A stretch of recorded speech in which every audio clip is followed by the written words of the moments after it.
2021년 2월 7일 주일 예배를 시작하겠습니다.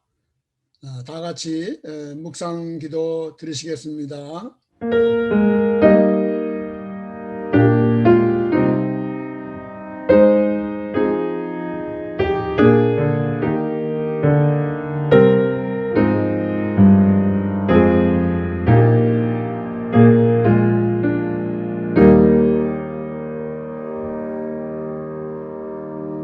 복 있는 사람은 악인들의 꾀를 따르지 아니하며 죄인들의 길에 서지 아니하며 오만한 자리에 앉지 아니하고 오직 여호와의 율법을 즐거워하여 그의 율법을 주야로 묵상하는 자로다.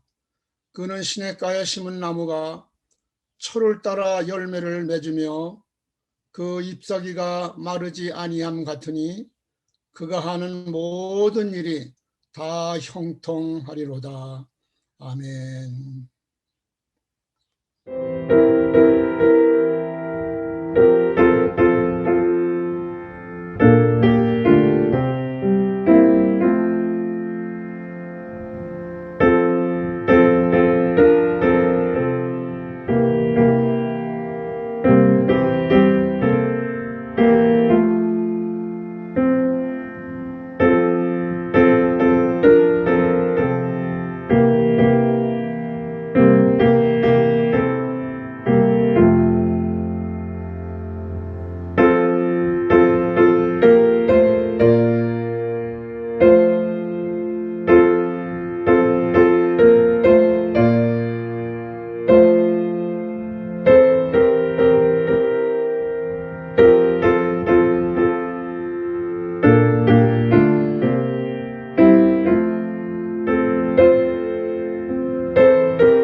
저희 삶의 주인이시며 인도자 되시는 하나님 아버지, 이 아침 저희를 예배와 찬송의 자리로 인도해 주심을 감사드립니다.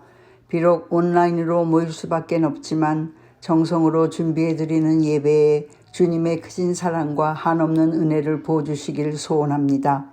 저희를 지으시고 자녀 삼아 사랑하고 계신 아버지, 그 크신 사랑과 은혜를 한시도 잊지 않도록 저희의 마음을 지켜주시고 한결같은 사랑으로 저희와 함께 해 주시옵소서. 바이러스의 팬데믹으로 긴 시간을 어려운 가운데 지나고 있습니다. 그동안 저희가 당연히 여기며 살아온 순간순간들이 오직 주님의 은혜이었음을 깨달으며 좀 더 감사하지 않았고 더 사랑하지 못했고 기도하지 않고도 살 수 있다고 생각했던 불순종의 시간들을 통회합니다. 앞을 내다볼 수 없는 두려움과 혼돈과 염려를 주님 앞에 내려놓습니다. 저희를 긍휼히 보시고 은혜 베푸사 주님의 인격과 주권을 신뢰하며 주님과 동행함으로 어려움의 시간들을 지혜롭게 헤쳐나가 새롭게 다시 태어나는 복된 나날이 될 수 있도록 저희들을 지켜주시고 도와주시옵소서. 건강의 약함과 여러 모양의 삶의 어려움, 겨울을 먼저 떠나보낸 슬픔의 시간들, 저희의 삶 속에 뜻밖에 찾아오는 고통과 죽음에 어느 누구도 자유할 수 없음을 압니다. 하지만 그 아픔 속에도 주님이 함께 하시며 저희의 영혼을 든든하게 세워가시는 주님의 뜻이 함께 하심을 믿습니다. 오로지 주님만이 주시는 참 평안 가운데 이 땅에서의 남은 삶을 감사와 기쁨 가운데 이루어가게 하옵소서.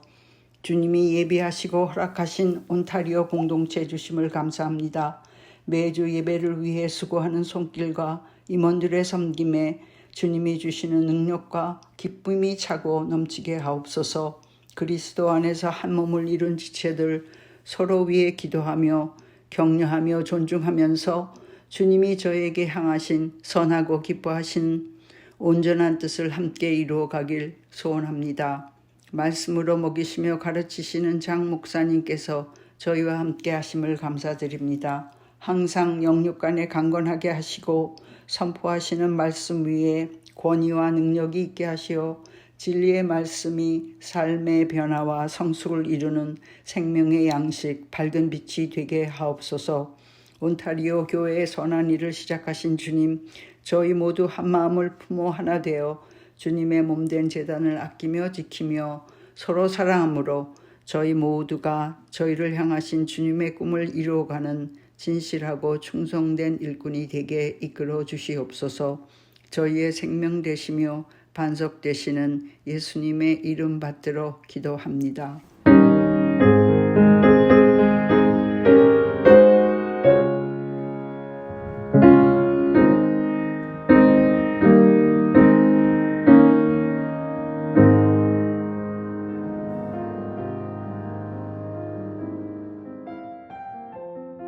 주일 예배에 오신 여러분을 환영합니다.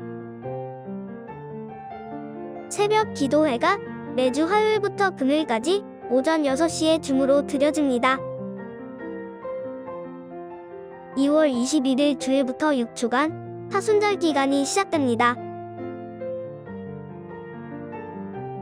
카운티별로 또 연령별로 코로나 바이러스 백신 주사 접종이 시작되었습니다. 이미 맞으신 분들도 많으시지만 차례가 되시는 대로 빠짐없이 백신을 맞으셔서 건강을 잘 챙기시기를 부탁드립니다. 오늘 광고는 여기까지입니다.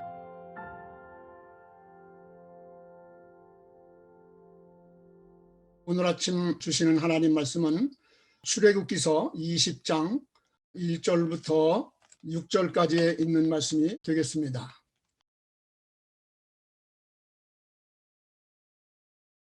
이 모든 말씀은 하나님이 하신 말씀이다. 나는 너희를 이집트 땅 종살이 하던 집에서 이끌어낸 주 너희의 하나님이다. 너희는 내 앞에서 다른 신들을 섬기지 못한다. 너희는 너희가 섬기려고 위로 하늘에 있는 것이나 아래로 땅에 있는 것이나 땅 아래 물속에 있는 어떤 것이든지 그 모양을 본따서 우상을 만들지 못한다. 너희는 그것들에게 절하거나 그것들을 섬기지 못한다. 나 주 너희의 하나님은 질투하는 하나님이다. 나를 미워하는 사람에게는 그 죄값으로 본인뿐만 아니라 3, 4대 자손에까지 벌을 내린다. 그러나 나를 사랑하고 나의 계명을 지키는 사람에게는 수천 대 자손에게 이르기까지 한결같은 사랑을 베푼다. 아멘.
주의 사랑 안에서 살게 하소서. 주만 의지하리 영원토록.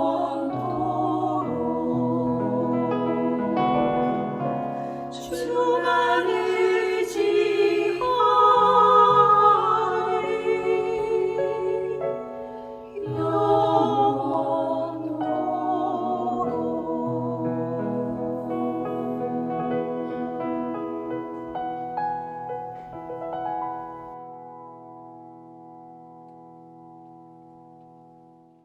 오늘은 모세의 십계명을 강의하겠습니다. 여러분 그 모세 십계명을 다 암송하시나요? 쉽지 않죠. 저도 옛날에 그 연상법을 누가 가르쳐줘서 이걸 암송했는데 지금까지도 암송을 합니다. 그 한번 제가 얘기해 보겠습니다.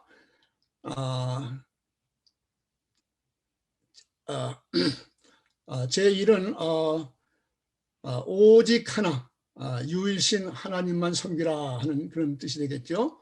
그 다음에 두 번째는 두 개는 안 된다. 이것은 우상 숭배하면 안 된다는 그런 얘기죠. 세 번째,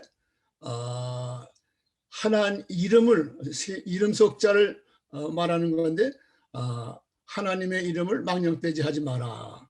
그 다음에 제사, 옛날에 그 제사 드린다 그랬죠. 제사, 안식일을 거룩하게 지키라.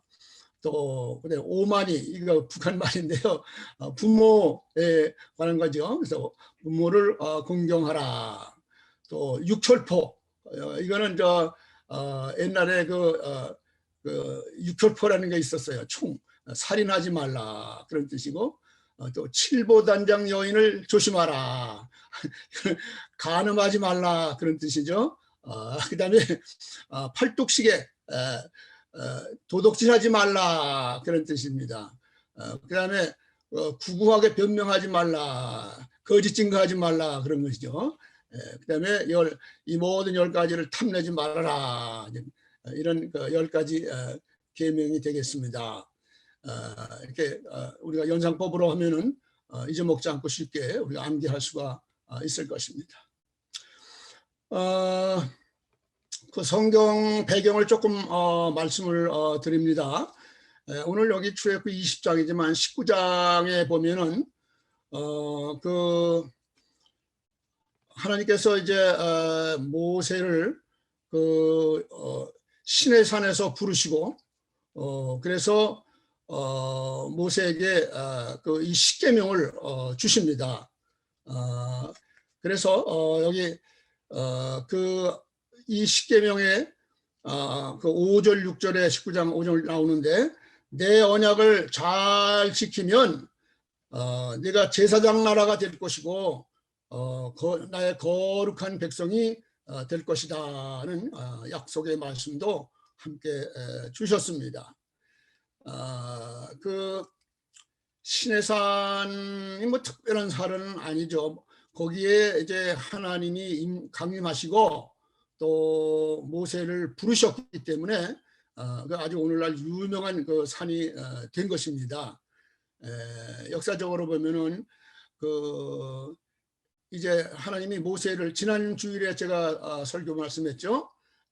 출애굽기 3, 4장에 하나님 모세를 호렙산에서 부르신 것처럼 이 시내산에서도 모세를 부르십니다. 이제 애굽으로 사명을 줘서 보내셔갖고 이스라엘 백성들을 이제 애굽에서 나오게 해서 이제 이 시내산까지 오게 됩니다. 그 시내산이 한 3개월에 걸쳐서 거기까지 온 거예요. 석 달을 동안을. 한 200만 되는 사람들을 그 이끌고 거기까지 오는 게 그거 쉬운 건 아닌데, 그래서 거기서 이제 모세를 불렀습니다. 그 시내산 얘기가 나왔는데 저도 거기에 한번 가본 적이 있습니다. 그 제가 필리핀 유니언 신학교에서 목격 박사하고 거기 같이 졸업했던 친구들하고 한 13명이서 성지순례를 갔었어요. 근데 거기 시내산에 올라갔는데 새벽에 그냥 껌껌한 밤에 일어나가지고 거길 6시간인가 7시간 그 산을 그냥 기어 올라갔어요. 완전히 돌산이에요.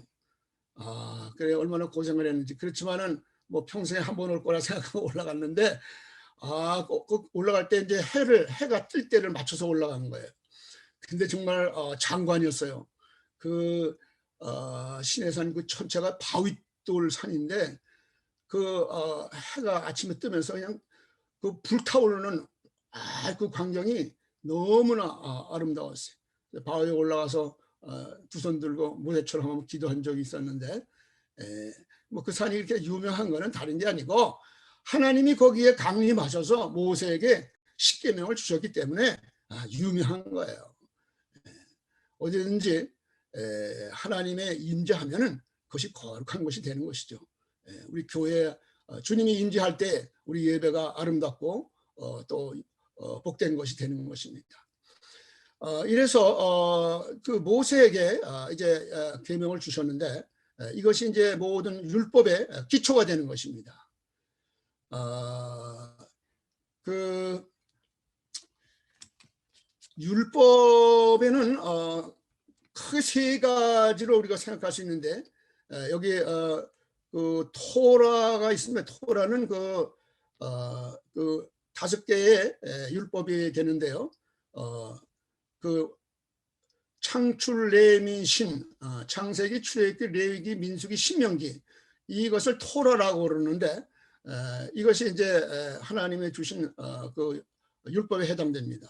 거기에는 이제 의식법도 있고요, 시민법도 있고, 그다음에 도덕법이 있습니다. 근데 이 십계명은 도덕법에 해당이 됩니다.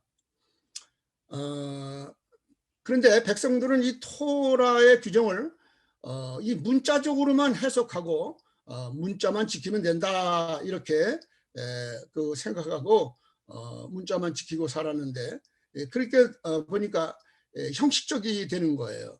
그래서 예언자들은 토의 글자만 지키는 것은 하나님을 속이는 것이다 이렇게 책망을 하죠.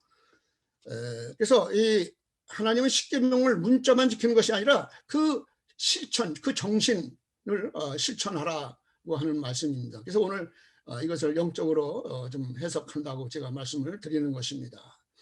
이런 관점에서 십계명을 해석을 하려고 합니다.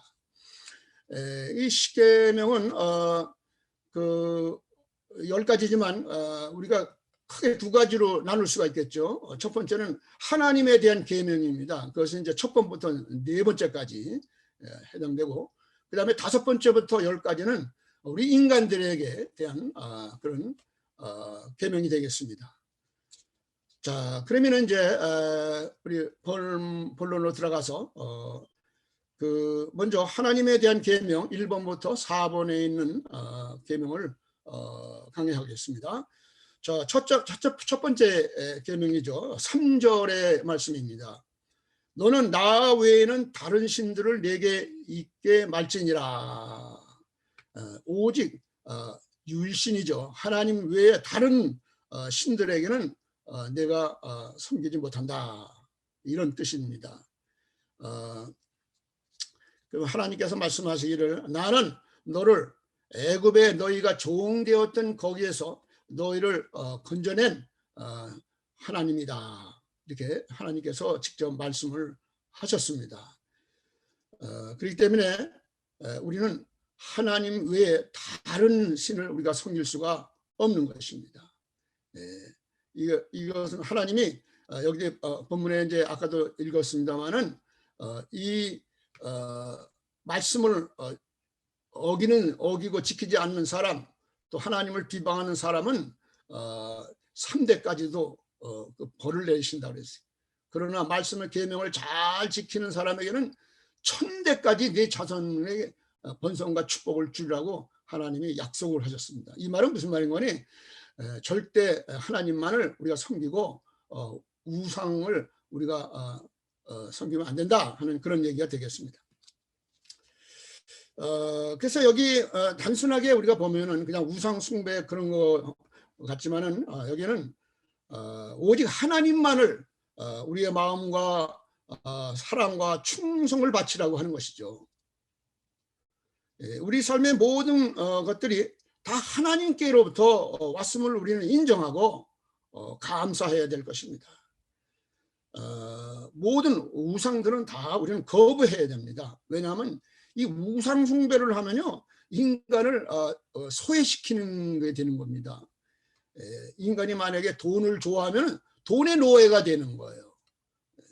탐욕과 정욕의 노예도 될 수 있고, 이런 어떤 그 노예가 되면 안 된다는 것입니다.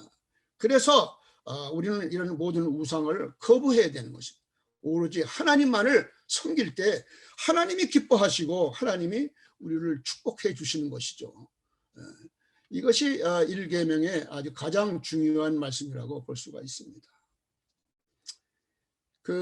들은 얘기인데요. 어떤 사람은 십자가를 세계에서 가장 큰 십자가를 한번 만들자 뭐 그래가지고 후원금을 모집했다는 그런 얘기가 있답니다. 그리고 예배당도 세계 제일 큰 거를 짓겠다 뭐 그래서 노력하는 분도 있습니다. 이런 거는 어떤 크기를 우상화하는 그것도 일종의 우상 숭배라고 볼 수 있어요. 뭐 돈을 우상하는 것 그런 것도 여기에 포함이 될 것입니다. 이 첫 번째 계명은 이런 인간적인 수단을 다 거부하고 하나님만을 신뢰하고 하나님만을 경배하는 것을 말하는 것입니다. 이것이 가장 또 인간다워진다는 것입니다. 왜냐하면 그 외에 다른 것을 섬기면 우리 하나님께 속한 것은 좋지만 다른 우상에 속한다면 우리는 정말로 불행하게 될 것입니다. 그렇기 때문에 우리는 유일신 하나님만을 섬기는 이것이 바로 첫 번째 계명의 참된 영적 의미가 되겠습니다. 다음으로 두 번째 계명인데 4절, 5절, 6절에 해당이 되겠죠. 4절만 제가 봉독하겠습니다. 우상을 만들지 말라는 것입니다.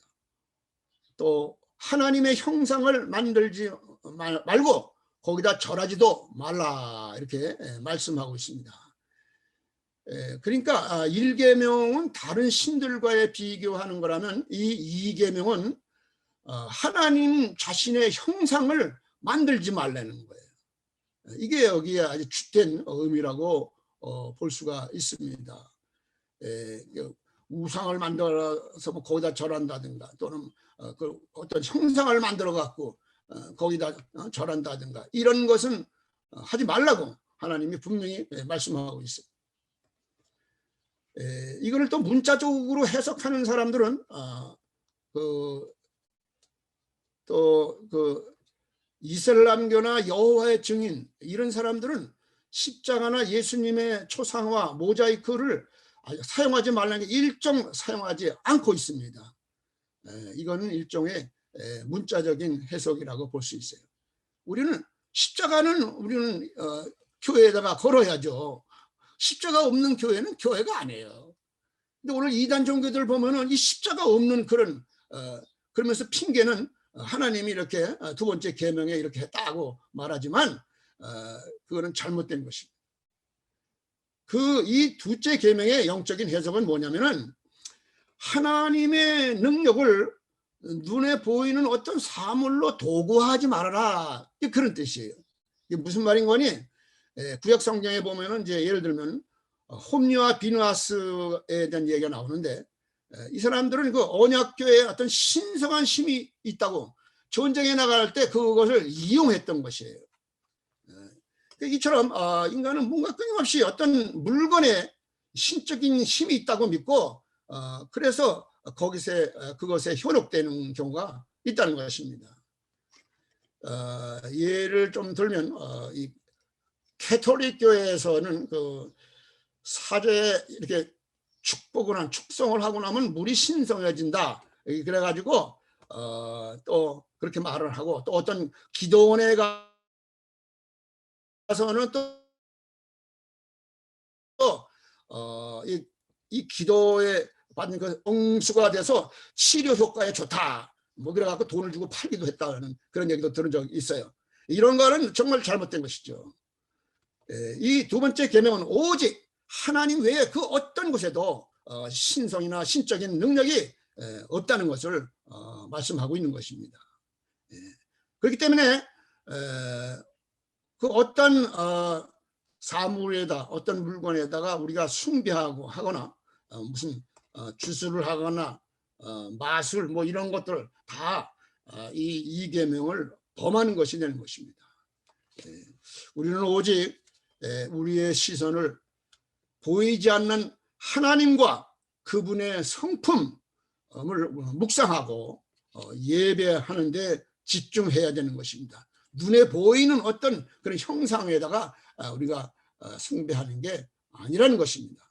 이것이 오늘 이 둘째 계명의 영적인 의미라고 볼 수가 있습니다. 또한 이 계명은 인간의 형상을 존중하라는 뜻도 여기 들어가 있습니다. 왜냐하면 인간은 이미지 오브 갓, 하나님의 형상이 있기 때문에 인간은 귀한 존재예요. 그렇기 때문에 지금 이제 다가올 미래에 인간 문명을 구해줄 계명이 바로 이 계명이라고 또한 생각이 됩니다. 요즘에 뭐 자꾸 기계화되고 로봇이 나와서 인간의 일을 대신하고 좀 이러잖아요.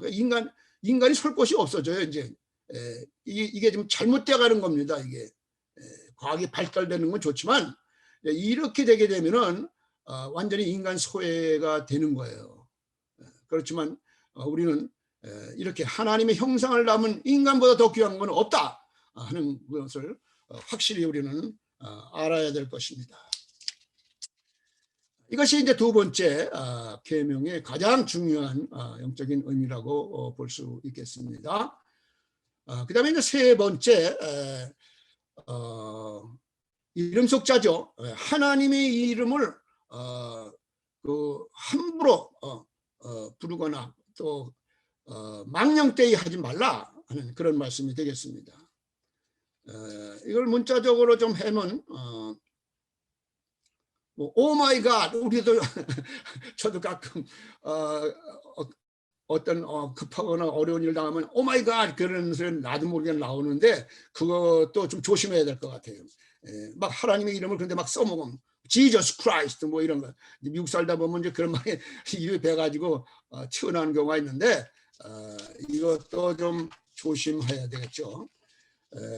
그리고 또 법정에서 이렇게 성경에다 손을 얹고 뭐 이렇게 진실을 말하겠다 그러지 않습니까?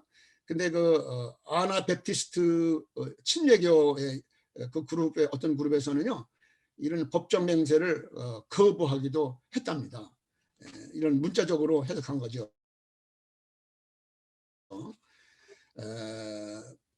우리는 하나님이 우리의 아버지가 되시잖아요. 그래서 우리 성도들은 하나님 아버지 이름을 거룩하게 존귀하게 이렇게 해야지 망령되이 해서는 안 되는 것입니다. 자녀들이 잘 돼야지 부모님이 존귀함을 얻는 거 아니겠어요? 자녀들이 망령되면은 어떻게 되겠어요? 부모 망신시키는 거죠. 그렇기 때문에 우리가 하나님은 자녀이기 때문에 자녀된 우리들이 하나님 말씀과 계명을 따라서 의의 거룩한 길을 걸어가야 될 때 하나님께 영광이 되게 되는 것입니다.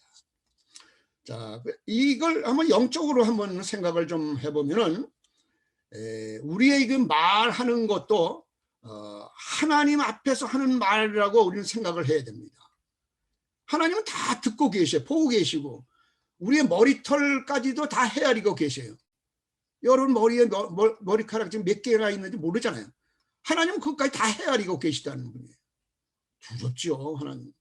그 때문에 하나님 앞에서 우리는 이 말 한마디라도 아주 조심해야 될 것입니다. 우리가 이렇게 뭐 진실하다고 하지만은 거짓말하는 사람들이 이런 하나님의 이름을 팔아서 거짓말하는 사람도 있어요. 이렇게 되면은 안 되는 것입니다. 그렇기 때문에 오늘 우리는 하나님이 우리 아버지라고 하는 사실을 이거를 꼭 기억하시고 하나님의 이름을 망령되이 말고 그 이름을 거룩하고 존귀하게 그렇게 하는 그런 우리의 삶을 살아야 될 것입니다. 이것이 바로 이 세 번째 계명에 우리에게 주시는 영적 의미라고 볼 수가 있습니다. 자, 이제 네 번째 계명으로 넘어가겠습니다. 이거는 안식일에 관한 말씀이죠. 안식일을 그날을 기억해서 그날을 거룩하게 지키라 이렇게 말씀하고 있습니다. 제가 가끔 얘기합니다만 과거에는 이 안식일이 토요일이었습니다. 유대 그 모든 것들이. 그래서 토요일 날 그 안식일을 지켰죠. 철저하게 그들은 지켰습니다.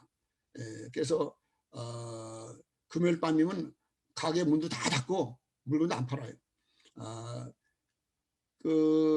그런데 이제 이 토요일이 안식이 아니라 지금도 토요일 안식을 지키는 그런 어느 교단도 있어요. 근데 이거 잘못된 것입니다. 안식일 우리가 지키는 안식일은 이제 토요일이 아니라 일요일입니다. 왜냐하면 예수님이 십자가를 지시고 죽으셨다가 3일 만에 안식 후 첫날, 그러니까 지금 토요일 다음 날이죠. 그러니까 주일이에요. 주일날 아침에 부활하신 거예요. 그렇기 때문에 우리는 부활의 사람들입니다. 그래서 안식일이 이제는 주일이 된 것입니다. 그래서 옛날에 철저하게 유대의 사람들이 토요일날 안식을 지킨 것 그런 못지않게 우리도 이 주일날은 아주 그 날을 기억하고 거룩하게 지켜야 되는 것입니다. 제가 그래서 이 주일 녹화를 아주 중요하게 여기고 한 이유가 바로 그런 것입니다. 우리가 비록 이 코로나 때문에 교회 가지도 못하고 만나지도 못하고 그러지만은 우리가 이렇게 줌으로라도 이렇게 예배를 잘 드리려고 애쓰는 겁니다. 그래서 이 안식일을 거룩하게 잘 지킬 때 하나님이 영광을 받으시고 또 우리에게 복을 주시는 거예요. 복 받으려면 복 받을 일을 해야 되는 거예요. 안식일을 잘 정말 거룩하게 지키려고 우리가 노력을 해야 되는 것입니다.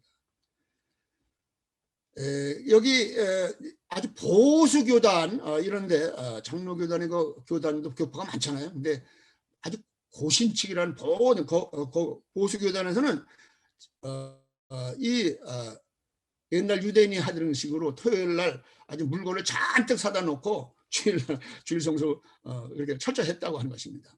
그래서 심지어 어떤 경우는 뭐 안식 주일 성수를 하면 저주를 받는다고 뭐 그런 설교도 하는 교회도 있다는데 이것도 뭔가 잘못된 것입니다. 다 문자적으로 해석을 했기 때문에 그렇게 되는 것입니다. 이걸 영적으로 우리가 좀 생각해 보면 여기 중요한 말씀이 나오는데 그 9절에 그 다음 절에 보면은 너희는 엿새 동안 일하고 모든 일 힘써 일하고 일곱째 날은 쉬라 그래서 하나님이 쉬었던 것처럼 내가 그날을 거룩하게 하고 하나님께서 쉬신 날이라고 말씀합니다. 그렇기 때문에 옛날에 그 토요일 안식처럼 주일날은 우리가 가능하면 뭐 요즘에 뭐 주일날 일해야 되는 형편이 있는 사람도 있지만은 하여튼 우리가 주일을 기억하고 거룩하게 지키려고 하는 이런 것을 우리가 말씀하고 있는 것입니다. 사도 바울도 이렇게 말해서 일하지 않는 자는 먹지도 말라는 그런 얘기를 했어요. 그러니까 이거 일하는 것과 이 안식과는 아주 관계가 많습니다. 일하는 것은 인간이 마땅히 할 본분입니다. 그런데 어떤 사람은 돈이 많아서 그냥 뭐 일도 하지 않고 약만 다니고 놀고 먹는다는 그런 사람도 있던데 이것도 잘못된 거예요. 하나님은 돈이 많건 적든 간에 인간에게 6일간 동안 열심히 일을 하도록 하셨어요. 또 우리는 일을 하지 않으면 안 됩니다. 이렇게 일하는 게 얼마나 큰 축복인지 여러분 아셔야 됩니다. 인간은 정말 일을 해야 돼요. 자꾸 움직여야지 나이가 들수록 벌써 이렇게 이제 80이 넘어가면요 이제 몸이 진짜 일 안 하고 움직이지 않으면요 문제가 생겨요. 그러니까 뭐 정신적인 일이든지 육체적인 일이든지 자꾸 일을 하려고 노력을 해야 돼요. 전 그런 의미에서 이거 은퇴하고 또 이렇게 목회하게 됐지만은 참 감사하게도 생각해요. 좀 힘들긴 하지만 그래서 우리가 일을 하는 거, 이거는 하나님의 축복이라는 걸 알아야 됩니다. 그래서 이렇게 엿새 동안 일하고 제7일 거룩한 날을 안식일을 기억하고 우리가 지켜야 되는 것입니다. 이렇게 6일 동안 일한 뒤에 하루를 쉬라고 하시는 것입니다. 또 인간은 계속 또 일만 하면 안 돼요. 쉬어야 됩니다. 안식일 날 하나님 앞에 나와 예배 드리면서 우리는 쉬는 것입니다. 하나님도 그렇게 하셨잖아요.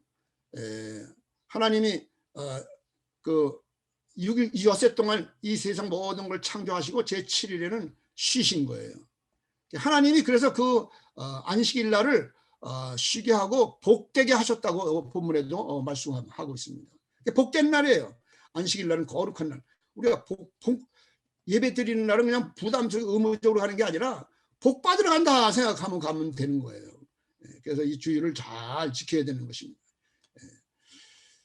이것은 일과 쉼의 조화를 잘 이루면서 하려고 하는 하나님의 축복이기도 합니다.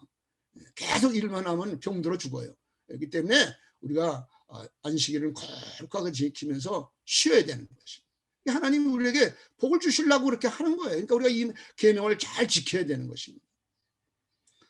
그냥 무한정한 그 물건을 만들어내는 현대 문명 아닙니까? 이렇게 이것도 참 어려운 거예요. 이거 이렇게 되니까 어떻게 됩니까? 지금 기후 변화가 일어나갖고 지금 사람들이 지구가 몸살을 앓고 있어요.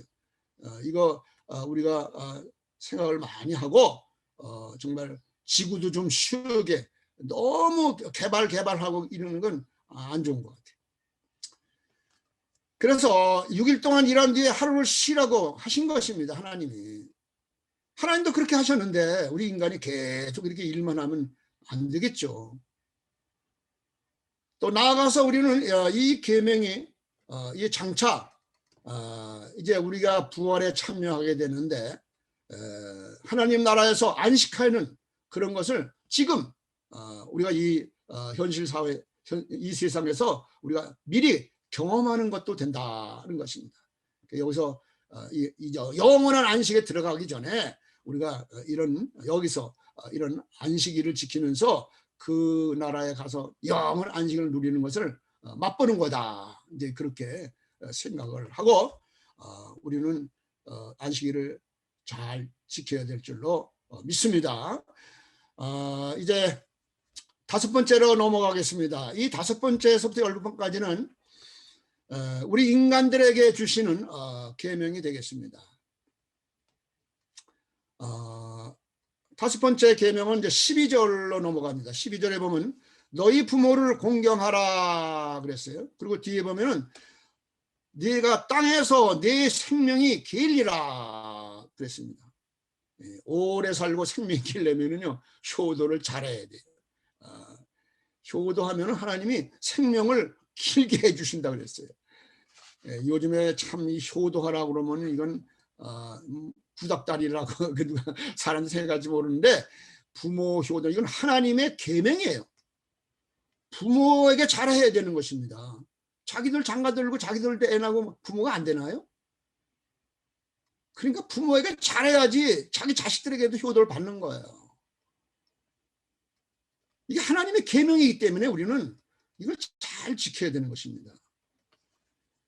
여기 이제 이거를 이제 무슨 문자적으로만 해석해도 그 뜻을 알 수는 있겠지만은 이걸 영적으로 보면은 이제 이거는 하나님께서 세우신 모든 권위에 대한 순종을 명하는 계명이라 이렇게 보면 됩니다. 그러니까 하나님의 그 권위를 어느 정도 부모에게 조금 할애해 주신 거다. 그런 말이에요. 그러니까 우리는 하나님을 우리가 믿고 하나님을 두려워하는 그런 믿음을 가지고 부모에게도 순종하고 부모님 말씀의 권위에 우리가 따라야 된다는 것입니다. 하나님께서 이 세상 질서를 세우셨는데 그 질서에 중요한 것이 권위예요. 특별히 이 가정의 질서는 이 부모에게 있는 것입니다. 부모가 이 하나님 질서를 잘 우리가 해야 됩니다. 우리 아담의 유전자를 받은 우리 인간 죄인들은요, 이 권위에 대한 순종이 잘 안 돼요. 근데 우리 신앙인들은 하나님을 믿고 하나님 들어가고 하나님 말씀을 따라 살아야 되기 때문에도 더욱더 우리는 이 권위에 대해서 순종을 해야 될 것입니다. 하나님 때문에 우리가 권위에 순종하는 거죠. 근데 만약 그 권위가 하나님의 권위를 무시한 어떤 것이라고 한다면 우리는 기독교인들은 거기에는 정해야 되는 것입니다. 무조건 국가 권력이라고 해서 다 순종하는 건 아니에요. 우리가 그 질서를 지키기 위해서 우리가 순종할 때도 해야 되지만 그러나 그것이 하나님의 뜻에 거역된다. 이거는 문제가 있는 거죠. 그러면 거기에는 우리는 프로테스트 해야 되는 것입니다. 그렇지 않은 한 모든 권위라는 것은 하나님께로부터 왔기 때문에 우리가 일단 그 정당성을 인정하고 그 권위에 순종하도록 하는 것이 이것이 하나님의 법칙이에요. 그래 사회 질서도 잡히고 그래서 적어도 우리 믿는 크리스찬들은 하나님의 권위 때문에 우리가 부모에게도 순종하는 것입니다. 자, 그 다음에 이제 여섯 번째 계명으로 넘어가겠습니다. 13절을 보십시다. 살인하지 못한다. 그래서 이건 왜 그런 건 아까 조금 말씀드렸지만 우리 인간은 유일하게 하나님의 형상을 입었기 때문에 이거 우리 인간을 죽이는 거는 이거는 절대 하나님을 대적하는 행위와도 같아요. 그렇기 때문에 절대 인간을 죽이면 안 됩니다. 그 사형제도에 관한 것도 뭐 논란이 많은데요. 저는 크리스찬의 입장에서 볼 때 이 죽이는 거는 이거는 하나님 뜻에 맞지 않는다고 저는 봅니다. 뭐 거기엔 또 많이 또 얘기할 게 많겠지만은 어쨌든 간에 우리가 왜냐하면 인간이 죄를 짓고 죽을 짓을 했었으나 할지라도 회개하고 새 사람이 되도록 기회를 세컨 찬스를 줘야지 죽이는 거는 하나님의 그 대적하는 행위라고 나는 그렇게 생각합니다. 어쨌든 간에 우리 인간은 하나님의 형상을 입은 존재이기 때문에 아주 귀한 겁니다. 이 인간을 죽인다는 것은 하나님을 대적하는 거나 같다고 볼 수 있어요. 그러므로 우리는 이런 살인하지 말라는 것은 이게 문자적으로 하면 살인자가 되지 말라 뭐 그런 뜻도 되겠습니다만은 이걸 영적으로 우리가 깊이 들어가 보면은 지금 제가 말씀드린 이런 그 의미가 있다고 보십니다. 그래서 우리는 인간이 하나님의 형상을 입고 있는 존재이기 때문에 아주 귀한 거예요. 그렇기 때문에 사람을 죽게 하지 말라는 것입니다. 이 세상 이 죽음의 문화가 있잖아요. 이거 참 어려운 지금 시대를 살아가고 있어요. 이렇게 죽어가는 이 세상 문화, 죽음의 문화 때문에 죽어가는 사람들 내버려 둬서는 안 됩니다. 이 정치하는 사람들도 이런 하나님의 뜻을 깨닫고 그 죽어가는 이런 사람들을 죽어가지 못하게 해야 될 것입니다. 요새 이 코로나로 그냥 많은 사람이 이게 죽어가는데 이 마스크라도 제대로 쓰고 그렇게 하도록 해야 되는데 말이에요. 아니 난 그게 못마땅해요. 정치인들이 말이야 똑바로 해야지 국민들이 따라갈 거 아니에요. 얼마나 많은 사람이 죽어요. 뭐 마스크 써도 그렇게 될 수는 물론 있겠습니다만 마스크 안 쓰면 더 번지는 거예요. 이게. 저는 뭐 어느 당에 관한 얘기를 하는 게 아닙니다. 우리가 이렇게 사람을 죽어가게 내버려둬서는 안 되는 것입니다. 이 바이든이 대통령 되시고 이렇게 좀 코로나 막으려고 애를 쓰시는데 난 이거 참 잘하는 거라고 봐요. 성경에 보면은 이제 누가복음 30장 37절에 그 선한 사마리아인의 비유에 나오죠. 예수님이 왜 그 말씀하셨는지 아시겠죠? 거기 어떤 사람이 가다가 강도에 만나갖고 그냥 거의 죽을 것 같이 돼가지고 그냥 길에 버려두고 가버렸어요. 그런데 그때 거기에 제사장이 지나갔어요. 이 제사장님은 그걸 당연히 그 사람을 죽게 내버려두면 안 되는데 그냥 지나가 버렸어요. 레위인 이 사람은 그 평신도죠 말하자면 지도급에 있는 사람들이에요. 이런 사람들 다 지나가 버렸어요. 이거는 이 죽어가는 사람들을 방치하는 큰 죄를 범하는 겁니다. 이거 하나님의 형상을 입은 인간을 죽어가도록 내버려 두는 것, 이거는 하나님이 이게 복받을 일이 아니죠. 그렇기 때문에 우리는 살인하지 말라, 단순한 인간 무슨 칼로 찔러 총으로 죽이는 거, 이거 그 이상으로 우리 영적인 거로 볼 때 이렇게 죽어가도 내버리면 안 된다는 것입니다. 그러면은 이 계명은 살인의 동기가 적이나 또 어떤 미움, 증오 이런 그 사실을 우리가 볼 수 있어요. 그래서 성경에 요한 1서 3장 15절에 보면 이렇게 말씀하고 있어요. 형제를 미워하는 자마다 살인하는 자라고 말씀하고 있어요. 이게 미워하면 안 됩니다.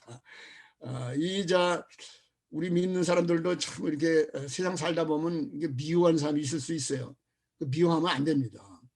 불쌍히 그거 위해서 기도하라고 그랬잖아요. 원수를 사랑하라고 예수님이 그랬잖아요.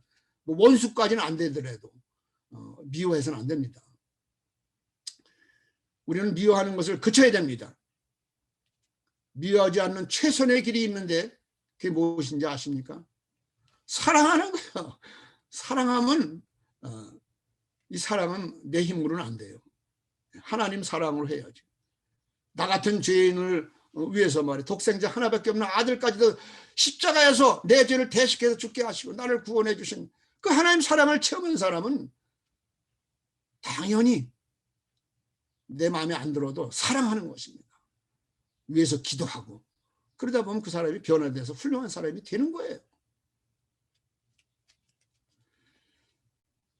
자, 이제 7계명으로 넘어갑니다. 14절, 간음하지 못한다는 것이죠. 이게 문자적으로 보면은 뭐 간음이라고 하는 것은 이제 혼의 정사죠. 문자를 말하면. 그러나 이걸 영적으로 우리가 봤을 때 이거는 그 순결하라는 것입니다. 순결, purity. 그다음에 이거는 충성, loyalty. 그러니까 우리가 한 남자와 한 여자가 사랑하는 것, 이거 깨끗하죠. 이거 성경적인 의미입니다. 근데 자기 부인을 두고 남편을 두고 세상 말로 말하면 바람 피우는 거, 이거는 간음하는 거나 마찬가지. 그리고 예수님은 또 더 나아가서 마음으로 다른 남자나 여자를 흠모한다면 이것도 불결한 거라고 말씀하고 있어요. 그러니까 이 문자적으로만 이렇게 해석하지 말고 이 뜻이 무엇인가를 우리는 알아야 됩니다. 그래서 우리는 간음하면 안 되죠. 근데 참 이 세상 지금 성을, 이 섹스를 상품화하고 있는 시대에 우리가 살아가고 있지 않습니까? 우리에게 심각한 도전의 말씀이 될 수 있어요. 지금 경제 수준이 높아가고 문명이 발달되니까 이게 결혼 연령이 옛날에는 30도 안 돼서 했는데 이제는 30을 넘어서 40대까지도 결혼을 안 하고 있어요. 이게 뭐 남의 얘기가 아니라 제 아들도 지금 이번 9월달 되면 만 40이 돼요. 이 40은 넘기지 말아야 되는데 아주 기도 열심히 하고 있습니다. 이놈이 엔지니어고 돈도 잘 벌고 자기 집도 갖고 있는데 왜 장가를 안 든 줄 모르겠어요. 다 그냥 여자만 있으면 되는데. 나 이거 참 이해도 안 되고. 근데 요즘에 전부 다 이렇게 결혼들을 안 하고 산다는 것입니다. 심지어는 결혼식을 안 하고 그냥 살아보고 나서 결혼을 한다고 그래. 야, 이거 정말로 이거 참 이해하기 어려운 이런 생활을 하고 있는 것을 좀 보게 됩니다. 이 성이 상품화되어 가고 있는 세상에서 믿음의 순결을 지킨다고 하는 거, 이거는 정말로 어려운 것 같아요. 우리는 이 계명을 지키기 위해서 우리가 할 일이 있다면은 우리는 남편을 사랑하고 아내를 아주 더 사랑하는 그것이 바로 이 계명의 가장 주된 영적 해석이라고 볼 수가 있겠습니다.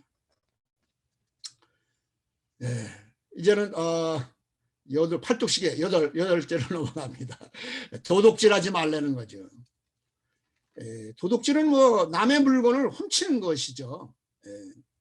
그러나 이걸 영적으로 우리가 좀 생각해 보면은 각 사람이 하나님께 받은 것이 있다는 것입니다. 이거를 어떻게 설명을 하냐면은 그 유대 사람들 그 토지 제도가 있어요. 그 이제 신년 제도라는 게 있는데 세베스 영으로 이 신년에 대해 오면은요 그 7년이죠. 그 7년째 오면 신년이 그 되면은 자기가 본래 있던 그 토지보다 더 많이 갖고 있으면 그건 다 돌려줘야 돼요. 뭐 살다 보면 돈이 없어서 땅도 팔아먹을 수도 있잖아요. 근데 그 신년 때는 그걸 다 돌려주게 돼 있어요. 그래서 하나님이 공통적으로 다 우리의 몫을 주셨다는 것입니다. 그래서 그렇게 다시 이제 신년에 가서 돌려주는 것입니다. 이거 참 좋은 것 같아요. 이거 오늘날에는 이게 이렇게 하는 게 맞지가 않아요. 이 공산주의, 공산이라는 게 뭐예요? 재산을 똑같이 나눈다. 이 이론은 참 좋아요. 막스웰이 이 기독교에서 이 이론을 갖다가 했는데 오늘날의 공산주의는 그게 아니에요. 공산당원만 그냥 부자로 살고 백성들은 굶어 죽어요. 지금 저 북한이 그렇습니다. 참 그러니 이게 안타까운 거예요. 안타까운 거예요. 우리가 기도 많이 해야 됩니다. 땅 끝까지 복음을 전하려는데 정말 저 북한의 복음이 전해서 빨리 이게 남북이 통일됐으면 정말 위해서 기도 많이 합니다. 여러분도 많이 기도해 주셔야 될 것입니다. 이스라엘 이 토지제도 이거 어기는 것이 도둑질이라고 그랬어요.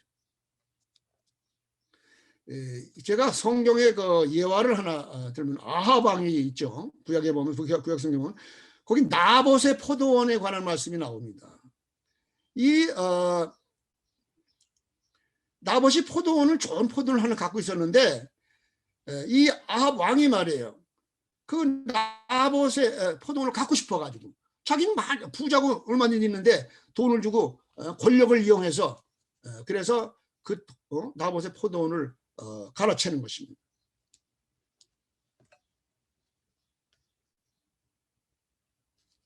이런 짓을 하면 안 되는 거죠. 오늘날 그런데 참 지금도 이 부익부 빈익빈으로 이 사회가 지금 이 코로나 때문에 더 그 격차가 늘어났다고 그래요. 우리가 이런 것도 관심을 가지고 위해서 기도도 하고 이런 사회적인 관심을 소셜 컨선을 가져야 될 것입니다. 그 고고학 발견을 했는데 옛날에 그 살던 그런 모습을 이렇게 발견했는데 재미있는 사실을 찾아볼 수가 있었습니다. 그 이스라엘 그 초기 이스라엘 그 유적에서는 그 땅을 파보니까 집들이 다 똑같은 사이즈, 똑같은 스타일로 지어졌다는 것입니다. 근데 후기 그 유다와 그 이스라엘 지층을 파보니까 이 집이 달라졌어요. 대주택이 있고 중주택이 있고 소주택이 거기 섞여 있었다는 것입니다. 빈부격차가 옛날도 있었다는 것이죠. 부동산 투기가 있었다는 거예요. 그래서 이 연자들이 바로 이런 걸 도둑질하고 막 성토한 것입니다. 이게 옛날이나 지금이나 이 타락한 본성을 갖고 있는 이 아담의 후손은 어쩔 수 없이 욕심으로 그렇게 되게 돼 있어요. 그렇기 때문에 우리가 이 복음을 전해서 정말 그리스도 안에서 새 사람으로 새로운 피조물로 거듭나서 정말로 새로워져야 될 때 우리의 이 생각과 마음이 바뀌어지면은 우리는 이와 같은 하나님의 사랑으로 우리는 도둑질하지 않을 수가 있는 것입니다. 이것이 바로 우리가 여기서 영적으로 이 말씀을 해석해야 되는 것입니다. 이 신년제도는 정말로 좋은 것 같아요. 하나님은 우리가 한 사람이 먹고 살 만큼 재산을 부은 것을 다 주셨다는 것입니다. 그런데 이것을 자꾸 아까 말씀드린 자꾸 욕심 때문에 인간의 욕심 때문에 이렇게 부익부 빈익빈이 되는 것입니다. 다시 말하면 내 것이 아닌 것을 더 많이 가진 거예요. 그게 도둑질한 거죠. 우리는 도둑질하지 말라는 이 하나님 말씀, 내가 만약 내 본분보다 많이 가졌다고 생각하면 그 남의 것을 내가 더 가졌다고 생각하고 그거를 돌려주는 사회에 환원하는 이런 그 자세를 우리 크리스찬들은 살아야 될 것입니다. 우리 예수 믿는다면 믿음만 가지고 그냥 강조할 것이 아니에요. 너희는 세상의 빛이고 소금이라는 말은 그런 빛과 소금의 사명을 감당하라는 얘기나 마찬가지예요. 그런데 먼저 빛과 소금이 돼야죠. 아, 맛을 잃은 모른 소금이 어떻게 무슨 소금 역할을 합니까? 말도 안 되는 얘기죠. 먼저 변해야 새로운 피조물로 돼야 되는 것입니다. 우리 이미 새로운 피조물로 된 하나님의 자녀된 우리들은 이제 모두가 이 말씀을 잘 영적으로 우리가 생각하고 이제 혹시 내가 다른 사람의 목을 갖지 않았나 생각하고 우리가 더 이웃에 봉사하고 우리가 또 구제 사업하고 또 하나님 나라 일하는데 이런 물질을 많이 써야 되는 것입니다. 써야 돼요. 그 어리석은 부자 아시잖아요, 여러분. 응? 창고가 모자라 더 큰 창고를 지고, 응? 그리고 배를 뜨지면서 내 영혼아 오늘 이제 앞으로 편안히 잘 살자 그래. 그러니까 하나님께서 그날 밤에 찾아와서 뭐라고 했어요? 오늘 밤 내가 내 영혼을 데려가려면 그 네가 쌓아놓은 거 다 네 것이 되겠느냐? 그 말씀을 우리가 깊이 명심을 해야 됩니다. 우리 주님을 위해서 선한 일에 복음을 위해서 교회 또 주님의 사업을 위해서 우리가 부지런히 쓰는 난 그것을 여러분에게 권합니다. 자, 이제 9째 계명으로 들어가겠습니다. 16절입니다. 너희 이웃에게 불리한 거짓 증을 하지 말아라. 이거 위증에 대한 거죠. 문자적으로 보면 위증하지 말라는 얘기예요. 법정에서. 요즘에는 뭐 위증을 밥 먹듯이 하는 사람들 많이 보거든요. 참, 하나님 말씀대로 살아야 됩니다. 이걸 또 영적으로 조금 더 깊이 들어가면 이 계명은 어떤 우리가 의도에서든지 진실에서 벗어난 말을 해서는 안 된다는 것입니다. 일부분은 진실을 말하고 일부분은 거짓을 말하도 이것도 안 된다는 거예요. 왜냐하면 우리가 그 거짓으로 우리 결국은 말한 것이 다른 사람의 피해를 보고 결국 우리도 피해를 본다는 것이. 그래서 예수님께서 뭐라 그랬어요? 예하면 예하고 아니면 아니라고 그렇게 말을 하라고 사도 바울로 얘기한 것입니다.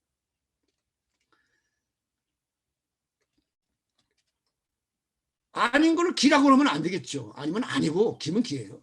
목에 칼이 들어와도 그런 믿음을 가지고 우리는 살아야 될 것입니다. 자, 이제 시간이 거의 다 돼가는 것 같은데 이제 마지막 10번째 계명입니다. 17절이죠. 너의 이웃의 모든 것들을 탐내지 말라는 것입니다. 이게 탐욕이죠. 이 마지막 계명의 핵심은 탐내지 말라는 거예요. 즉 우리 마음과 관련이 있어요. 이건요. 십계명이 결국 이 마음에 관한 법이라는 것을 여기서 드러내고 있는 것입니다. 이 탐욕, 욕심 없는 사람이 어디 있어요? 다 욕심 많잖아요. 이 십계명은 바로 아까 말한 처음에 말씀드린 의식법이나 시민법을 넘어서 이런 마음의 규정을 규정하는 도덕법이라는 것을 여기서 확실히 알 수가 있는 것입니다. 이 탐심, 모든 범죄의 바닥에 존재하는 죄입니다. 그리고 이 탐심 때문에 다 죄 짓고 사는 거예요. 죄를 만진 사람은 감옥에도 가는 거고요. 더 죄를 지면은 죽음으로 끝나는 거죠. 이 현대 자본주의가 바로 이런 욕망, 탐심이 있죠. 우리 영적으로 이걸 깊이 들여다보면은 이 욕망, 탐심, 슬프게도 우리의 문명, 우리가 살고 있는 이 문명 세계는 이 10번째 계명을 지금 어기고 있는 것입니다. 결국은 인간의 원죄가 있다고 하는 것이 여기 드러나고 있어요. 이 죄가 다 있는 거예요. 우린 다 죄인이에요. 다만 우리는 하나님이 특별히 봐줘서 justification, 내가 옳은 의자가 아니라 의롭다고 인정해 주는 의인이에요. 사도 바울이 로마서에 말하는. 하나님이 우리를 의롭다고 봐주신 거예요. 스틸 우리는 죄인이, 아직도 우리는 죄인인데 의롭다고 봐주신 거예요. 그렇기 때문에 우리 크리스찬들 조심해야 될 건요. 나는 죄인이 아니다 이렇게 생각하면 곤란해요. 나도 죄인이다. 그런데 용서받은 죄인이다. 하나님 봐주셨다 생각하고 조심히 경건한 삶을 살도록 노력해. 욕심 없는 삶을 살도록 노력해야 되는 것입니다. 이것이 바로 10가지 계명의 영적 해석이에요. 우리가 이 욕망, 탐심 이거 줄여야 됩니다. 그렇다고 아무것도 갖지 않는 무소유가 정답은 아니에요. 거저받았으니 거저줘라. 우리는 가능하면 아낌없이 주도록 노력을 하는 것이 이 탐심에서 좀 벗어나는 길이 될 수가 있습니다. 주기를 즐거워하라고 그러잖아요. 받기를 즐거워하는 사람 많은데 주기를 즐거워하는 사람 별로 많은 것 같지 않아요.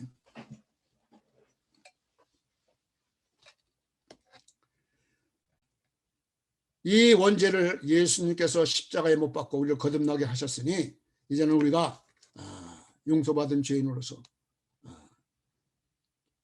크리스찬이 된 하나님의 자녀가 된 우리들은 이제 이런 탐심을 멀리하고 이제 정말 주기를 즐거워하는 그런 우리 모든 성도님들이 다 되셔야 될 줄로 믿습니다. 자, 이제 결론을 말씀드립니다. 우리가 이게 십계명을 지금 다 우리가 이제 우리 영적 해석을 하고 들으셨는데요. 이걸 보면서 우리는 절망을 느낀다고 생각을 할 수가 있어요. 우리가 정말 우리는 정말 이걸 10가지 계명을 우리 다 지킬 수 없다. 절망스럽죠. 당연한 거예요. 우리가 율법을 지켜서 구원에 이른다고 하는 것은 이건 불가능한 겁니다. 근데 옛날 유대인들은 이 율법을 지켜서 의롭게 된다고 그걸 지키려고 애를 쓴 거예요. 근데 그게 불가능한 겁니다. 사도 바울이 그러잖아요. 율법으로 의롭게 된다는 것은 그건 불가능하다는 것입니다. 그럼 은혜로 우리가 의인이 되는 거죠. 은혜로 하나님 은혜로 십자가 구속의 그 십자가를 믿는 믿음으로 우리가 구원을 받은 거죠. 용서받은 죄인이 된 것입니다. 그래서 하나님의 자녀가 된 거예요. 그렇지만 우리 안에 교만과 욕심이 아직도 있어요. 그래서 그걸 날마다 십자가에 못 박노라 사도 바울이 그러잖아요. 날마다 everyday 십자가에 못 박아야 돼.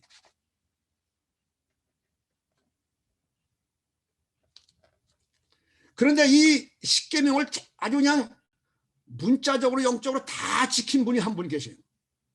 예수 그리스도입니다. 예수 그리스도의 사랑이 여러분과 저를 구원해 주셨잖아요. 여러분 저의 죄를 대속해서 십자가에서 모든 죄를 담당하신 거예요. 희생과 사랑이죠. 예수님은 이 계명을 십계명을 갖다가 사랑으로 완성하신 분입니다. 예수님은 우리의 지은 죄와 허물을 위해 십자가에 죽으셨습니다. 그리고 부활하셔서 우리의 모든 죄를 용서하시고 우리에게 부활과 영생을 우리에게 주신 것입니다. 우린 그렇기 때문에 영생을 얻은 자로서 우리가 죽어도 우리는 사는 것입니다. 이 땅에 사는 동안 우리는 하나님 나라를 바라보면서 헛된 세상에 너무 마음을 두지 마시고 물질의 욕심을 너무 많이 부리지 마시고 열심히 우리가 하나님 뜻대로 살려고 노력해야 될 것입니다. 이것이 오늘 십계명을 가장 중요한 이유이기도 합니다. 십계명 율법은 우리를 예수 그리스도께로 손잡고 인도하는 몽학 선생이라고 사도 바울은 말을 하고 있습니다. 그 갈라디아서 3장 24절에 보시면 그 몽학 선생이라는 말이 나와요. 이게 무슨 말인 거니? 옛날에 그 양반 제도가 있었을 때 그 양반의 자녀들을 글방으로 이렇게 데려가는 그런 사람을 몽학 선생이라고. 그러니까 믿음으로 우리가 이게 예수 그리스도에게 우리를 예수 그리스도에게로 인도하는 그런 역할을 하는 거예요. 왜냐하면 우리가 율법을 지키려고 해도 이게 안 되거든. 인간이 그거 안 되잖아요. 그런데 예수 그리스도를 갈 때 우리는 그게 다 해결될 수가 있는 거예요. 그래서 우리가 이 율법은 그 몽학 선생이 돼갖고 우리를 그리스도로 인도하는 그런 역할을 해요. 아무래도 이런 율법이 없을 때보다는 있는 게 낫죠. 근데 그게 다 지킬 수도 없잖아요. 그거 해서 어렵죠. 못하잖아요. 그런데 이 율법이 그 몽학 선생에 대해서 우리를 그대로 인도한다. 이제 그런 말로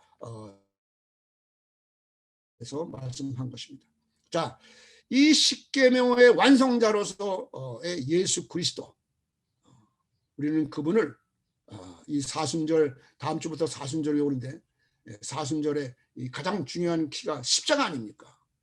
우리가 이 사순절 6주 기간 동안 십자가를 바라보면서 이 십계명을 완성하신 예수 그리스도를 십자가 위에서 여러분 볼 수 있게 되시기를 주님의 이름으로 간절히 축원합니다. 기도하겠습니다.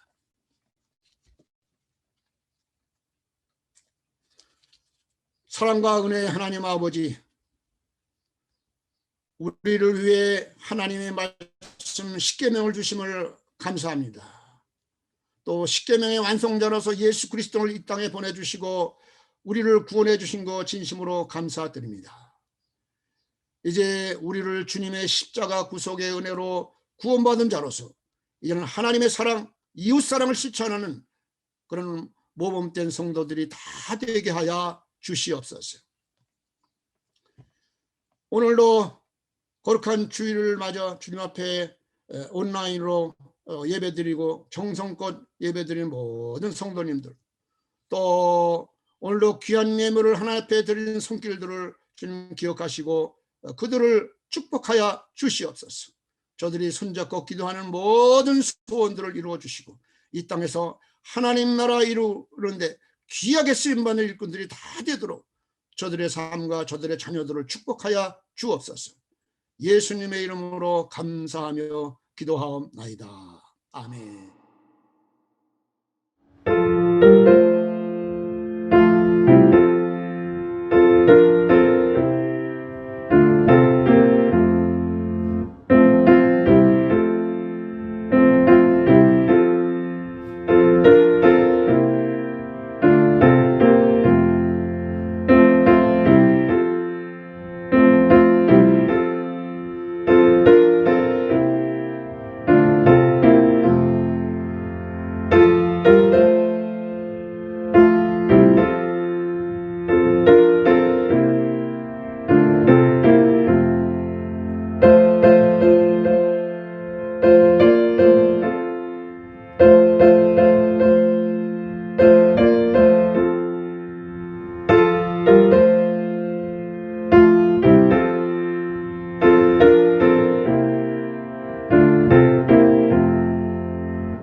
이제는 우리 주 예수 그리스도의 십자가 구속의 은총과 우리 하나님 아버지의 외아들 예수 그리스도까지 우리를 위해서 보내주신 하나님의 그 크신 사랑과 성령님의 감화 감동 충만하신 역사가 오늘 십계명 강해를 들으면서 나도 주님의 자녀로서 이 하나님 나라를 이루는데 귀하게 쓰임받는 성도로 살기로 결심한 사랑하는 모든 심령들 위해, 저들 가정과 자녀들, 또 저들의 삶의 터전 위에, 또 우리 교회 위에 이제로부터 영원토록 함께 하옵시기를 간절히 축원하옵나이다. 아멘.